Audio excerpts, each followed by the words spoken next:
ఒకసారి కృష్ణ పరమాత్మ కుంతిని అడిగాట, అత్తయ్య నీకేం కావాలి? నాయనా నాకు అప్పుడప్పుడు కష్టాలు వచ్చేట్టు చేయరా అన్నది. ఇదేమిటి విచిత్రమైన కోరిక?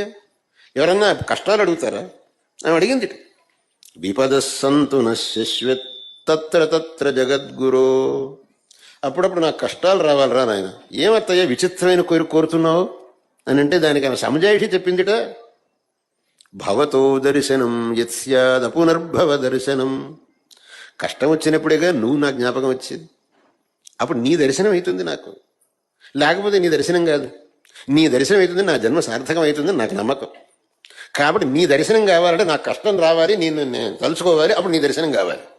అందుకని నేను కష్టాలు అడుగుతున్నాను అన్నది. ఎంత వివేకంతో అడిగింది చూడండి ఆ మహాతల్లి కుంతి.